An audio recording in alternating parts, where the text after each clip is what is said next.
بلکہ اسے ایک سماجی ٹیکنالوجی کہتے ہیں، ایک ایسا نظام جو معاشرے کو کنٹرول کرنے کے لیے اخلاقیات بناتا ہے۔ لیکن ان کے مطابق مذہب نے انسانوں کو تکلیف سے بچنے کی خواہش میں کمزور بنا دیا ہے، اور ہر کسی کو برابر کرنے کی کوشش نے عظیم افراد کی تخلیقی قوت کو دبا دیا ہے۔ نیچے کہتے ہیں طاقتور انسان اپنی قوت پر فخر کرتا ہے، کمزور انسان طاقتور کو روکنے کے لیے اخلاقیات ایجاد کرتا ہے۔ ماسٹر مورالٹی اور سلیو مورالٹی۔ نیچے اخلاقیات کی دو قسمیں بیان کرتے ہیں۔ ماسٹر مورالٹی، یہ طاقتور، بہادر اور خود اعتماد لوگوں کی اخلاقیات ہے۔ ان کے نزدیک طاقت اچھی ہے، عظمت اچھی ہے، کامیابی اچھی ہے۔ سلیو مورالٹی، یہ کمزور لوگوں کی اخلاقیات ہے۔ ان کے نزدیک عاجزی اچھی ہے، اطاعت اچھی ہے، طاقتور ہونا برا ہے۔ نیچے کے مطابق تاریخ میں کمزور لوگوں نے اخلاقیات کو اس طرح بدلا کہ طاقتور انسان برا نظر آنے لگا۔ آقا اور غلام کی اخلاقیات، یہ نیچے کے فلسفے کا سب سے اہم اور مشہور حصہ تھا۔ طاقت کی خواہش۔ نیچے کے نزدیک کائنات کی اصل محرک قوت یعنی ڈرائیونگ فورس خوشی کی تلاش یا صرف زندہ رہنا نہیں ہے، بلکہ طاقت کی خواہش ہے۔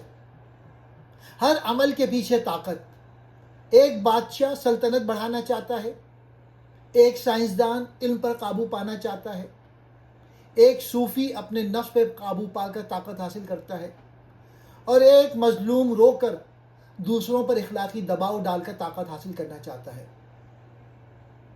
زندگی کا اصل جوہر۔ زندگی نام ہی اپنے وجود کو پھیلانے، غلبہ حاصل کرنے اور رکاوٹوں کو توڑنے کا ہے۔ جو چیز اس خواہش کو روکتی ہے وہ زوال کی طرف جاتی ہے۔ ول ٹو پاور نیچے کے مطابق انسان کی بنیادی قوت ہے، یعنی بڑھنے، جینے، خود کو منوانے اور اپنی طاقت ظاہر کرنے کی خواہش۔ وہ کہتے ہیں کہ انسان کو سمجھنے کے لیے اس قوت کو بنیاد بنانا چاہیے، نہ کہ روایتی اخلاقیات کو۔ سچائی کا زاویہ نظر۔ نیچے کہتے ہیں کہ کائنات کو دیکھنے کا کوئی ایک مرکزی یا درست طریقہ موجود نہیں۔ اینک کا فرق۔ ہر انسان، ہر طبقہ اور ہر دور کائنات کو اپنے زاویے سے دیکھتا ہے۔ مثال کے طور پہ ایک شیر کے لیے ہرن کا شکار کرنا اچھا اور قدرتی ہے، جبکہ ہرن کے لیے شیر ظالم اور برا ہے۔ دونوں اپنے اپنے زاویے نظر میں سچے ہیں۔ اس لیے کائنات میں کوئی لافانی اخلاقی قانون نہیں ہے، یعنی یونیورسل مورل لا نہیں ہے۔ قومیں، وطن اور عزت۔ اس حصے میں نیچے اپنے دور کی یورپی سیاست، قوم پرستی اور سماجی رویوں پر بات کرتے ہیں۔ قوم پرستی پر تنقید۔ وہ جرمن قوم پرستی اور تنگ نظری کے سخت خلاف تھے۔ وہ یورپ کو ایک متحد اکائی کے طور پہ دیکھنا چاہتے تھے جہاں اچھے یورپی جنم لیں۔ ثقافتی زوال۔ وہ سمجھتے تھے کہ جمہوریت اور سوشلزم دراصل غلاموں کی اخلاقیات کی ہی جدید شکلیں ہیں، جو سب کو برابر کرنے کے چکر میں انسان کی عظمت اور انفرادیت کو ختم کر رہی ہیں۔ اعلیٰ انسان کی خصوصیات۔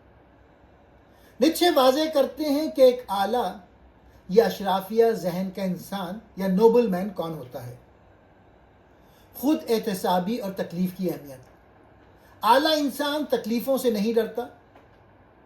وہ جانتا ہے کہ لوہا آگ میں تپ کر ہی فولاد بنتا ہے۔ وہ اپنی تکلیف کو اپنے عروج کا ذریعہ بناتا ہے۔ اپنے قوانین خود بنانا۔ وہ معاشرے سے سند یا اپروول نہیں مانگتا۔ وہ خود فیصلہ کرتا ہے کہ اس کے لیے کیا صحیح ہے اور کیا غلط۔ وہ اپنی زندگی کا تخلیق کار خود ہوتا ہے۔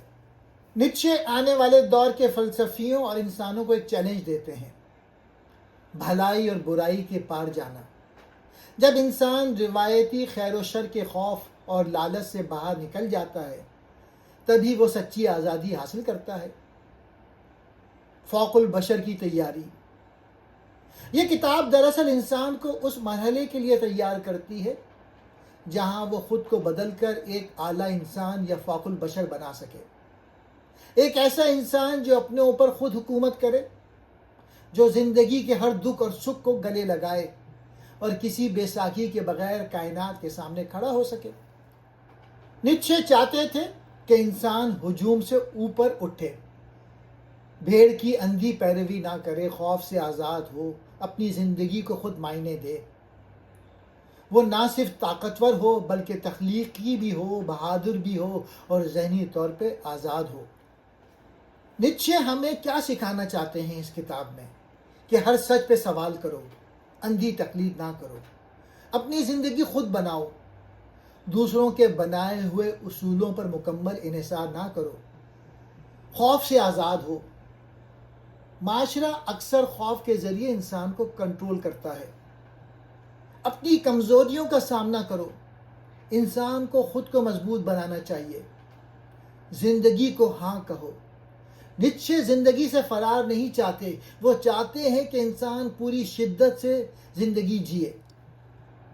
علامہ محمد اقبال نے فریڈرک نیچے کے فلسفے سے گہرا تعلق محسوس کیا۔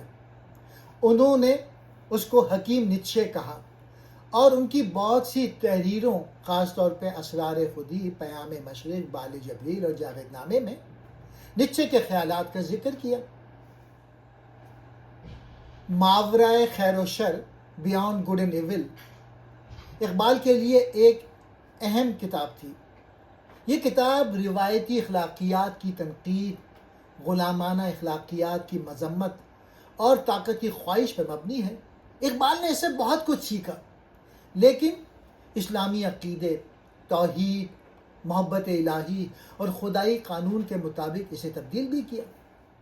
اقبال نے دیکھا کہ ان کے دور کا مسلمان بھی تصوف کے غلط رجحانات اور تقدیر پرستی کے جھوٹے سہارے لے کر عاجزی اور صبر کے نام پر غلامی کی زندگی گزار رہا ہے۔ فکری اثر، اقبال نے نیچے کی طرح روایتی اور جمود کا شکار اخلاقیات کو مسترد کیا اور مسلمانوں کو ایک متحرک، جرأت مندانہ اور فعل اخلاقیات اپنانے کا درس دیا، جہاں سکون کی جگہ تڑپ اور جدوجہد ہو، طاقت کی خواہش اور خودی۔ اقبال نے نیچے سے خودی کے تصور کو مزید سیکھا۔ خودی ایک متحرک تخلیقی قوت ہے جو کمال کی طرف بڑھتی ہے۔ اسرار خودی میں کوئلے سے ہیرا بننے کی مثال نیچے کی سیلف اوور کمنگ سے ملتی ہے۔ اقبال نے نیچے سے سیکھا کہ انسان کو مرد مومن یا انسان کامل بننا چاہیے جو طاقتور، تخلیقی اور فعال ہو۔ اقبال کہتے ہیں، خودی کو کر بلند اتنا کہ ہر تقدیر سے پہلے خدا بندے سے خود پوچھے کہ بتا تیری رضا کیا ہے۔ مذہب اور غلام اخلاقیات کی تنقید، ماورائے خیر و شر میں نیچے کرسچینٹی کو سلیو موریلٹی کا مظہر قرار دیتے ہیں۔ اقبال نے کیا سیکھا؟ اقبال نے بھی تصوف کے زوال پذیر پہلوؤں کی تنقید کی، جیسے حافظ شیرازی پر ابتدائی تنقید۔ انہوں نے جہاد اورینٹڈ اسلام کی وکالت کی۔ نیچے کی تنقید سے اقبال کو یہ سبق ملا کہ مذہب کو طاقت کا ذریعہ بنانا چاہیے، نہ کہ کمزوری کا۔ تاہم اقبال نیچے سے الگ ہیں، کیونکہ نیچے کرسچینٹی پہ تنقید کرتے ہیں، جبکہ اقبال اسلام کو مکمل ضابطہ حیات قرار دیتے ہیں۔ آزاد روح اور تخلیقی فرق، نیچے آزاد روح کو ڈوگما سے آزاد، خطرناک علم قبول کرنے والا اور تنہائی برداشت کرنے والا بتاتے ہیں، جبکہ اقبال نے مرد حر یعنی آزاد مرد کا تصور پیش کیا۔ وہ کہتے ہیں کہ مسلمان کو تقلید سے نکل کر اجتہاد اور تخلیق کی طرف جانا چاہیے۔ اقبال نے نیچے سے سیکھا کہ عظیم فرد ریوڑ سے الگ ہوتا ہے، لیکن وہ اسے امت کے لیے وقف کرتے ہیں۔ اقبال کا نیچے پر براہ راست تبصرہ، وہ کہتے ہیں کہ اس کا دل مومن ہے، دماغ کافر ہے۔ اقبال نیچے کو ایک عظیم مفکر مانتے ہیں جن کا دل خدا کی طرف کھنچتا ہے مگر دماغ انکار کرتا ہے۔ جاوید نامے میں وہ نیچے کو سیچورن کے آسمان میں گھومتا دکھاتے ہیں، اٹرنل ریکرنس کی علامت، اور کہتے ہیں کہ اگر وہ زندہ ہوتے تو اقبال انہیں مقام کبریا یعنی ڈیوائن گلوری سمجھاتے۔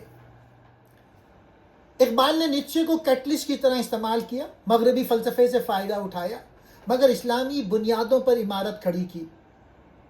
اقبال نے نیچے سے سیکھا زندگی کی تصدیق، خود کو بلند کرنا، کمزور اقدار کی تنقید، تخلیقی طاقت، لیکن انہوں نے اسے اسلام کے سانچے میں ڈھالا۔ شاہین اور سپرمین، نیچے کے سپرمین اور اقبال کے شاہین میں دلچسپ مماثلت ہے۔ نیچے کا سپرمین تنہا، طاقتور، ہجوم سے الگ، خود مختار۔ اقبال کا شاہین بلند پرواز، آزاد، غیرت مند، خوددار۔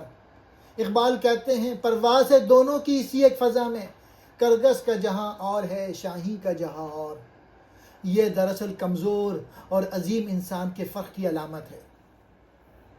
طاقت یا اخلاق، نیچے بعض اوقات طاقت کو اخلاق سے اوپر رکھتے ہیں، جبکہ اقبال کہتے ہیں طاقت ضروری ہے لیکن طاقت بغیر اخلاق تباہی ہے۔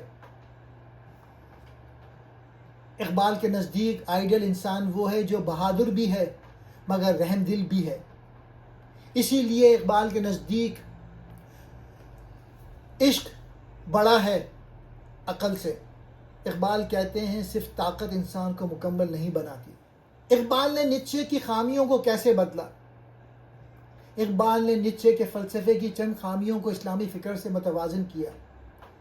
نیچے کی خامیاں حد سے زیادہ انفرادیت، مذہب سے بغاوت، طاقت پہ ضرورت سے زیادہ زور، رحم اور مساوات پہ تنقید۔ اقبال کی اصلاح، خودی کو خدا سے جوڑا، طاقت کو اخلاق کے تابع کیا، عشق کو مرکز بنایا، امت اور انسانیت کو اہم رکھا۔ اسی لیے اقبال کا فلسفہ صرف طاقت نہیں بلکہ روحانی طاقت ہے۔ اقبال نے اصل میں کیا سیکھا؟ انسان کمزور پیدا نہیں ہوا، اس کے اندر عظمت کی صلاحیت ہے۔ غلامی روح کو مار دیتی ہے، چاہے ذہنی غلامی ہو یا سیاسی۔ اندھی تخلیق خطرناک ہے، انسان کو خود سوچنا چاہیے۔ زندگی حرکت کا نام ہے، جمود موت ہے۔ عظیم انسان تاریخ بدلتے ہیں، ایک بیدار فرد پوری قوم جگا سکتا ہے، لیکن اقبال نے یہ سب اسلام کی روشنی میں ڈھالا۔ خودی کا سر نہاں لا الہ الا اللہ، یہاں اقبال واضح کرتے ہیں خودی کی اصل طاقت توحید سے آتی ہے۔ نہیں ہے نا امید اقبال اپنی کشت ویراں سے، ذرا نم ہو تو یہ مٹی بہت زرخیز ہے ساقی۔ یہ اقبال کا امید اور حرکت کا فلسفہ ہے۔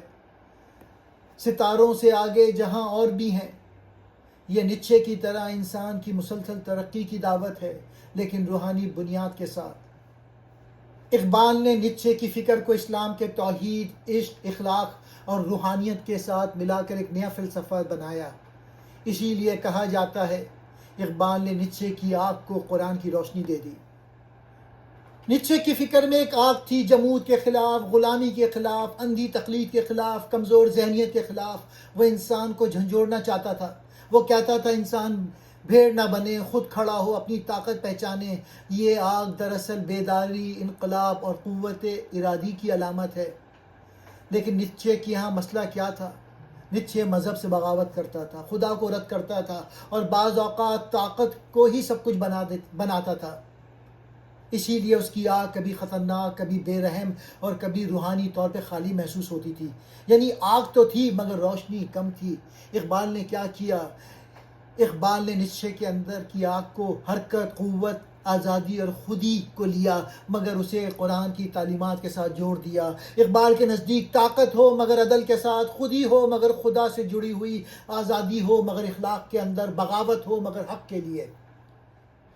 اقبال کا مرد مومن خوددار بھی ہے، طاقتور بھی ہے مگر اللہ کے سامنے جھکا ہوا بھی ہے۔ اقبال کہتے ہیں ہاتھ ہے اللہ کا بندہ مومن کا ہاتھ، غالب و کار آفری، کار کشا کار ساز۔ یعنی انسان طاقتور بنے لیکن خدائی نہ کرے۔ آگ اور روشنی کا فرق، آگ جذبہ دیتی ہے، حرکت دیتی ہے، انقلاب پیدا کرتی ہے۔ روشنی راستہ دکھاتی ہے، توازن دیتی ہے، خیر و شر میں فرق سکھاتی ہے۔ نیچے کے پاس آگ زیادہ تھی، اقبال نے اس آگ کو قرآن کی روشنی دے کے متوازن کر دیا۔ پرواز ہے دونوں کی اسی ایک فضا میں، کرگس کا جہاں اور ہے شاہی کا جہاں اور۔ یہ کمزور اور بلند انسان کا فرق بیان کرتا ہے۔ سبق پھر پڑھ صداقت کا، عدالت کا، شجاعت کا، لیا جائے گا تجھ سے کام دنیا کی امامت کا۔ یہاں شجاعت، نیچے کی آگ، اور صداقت و عدالت، قرآن کی روشنی ایک ساتھ موجود ہیں۔ اسلام کمزوری پسند نہیں کرتا، ظلم بھی پسند نہیں کرتا۔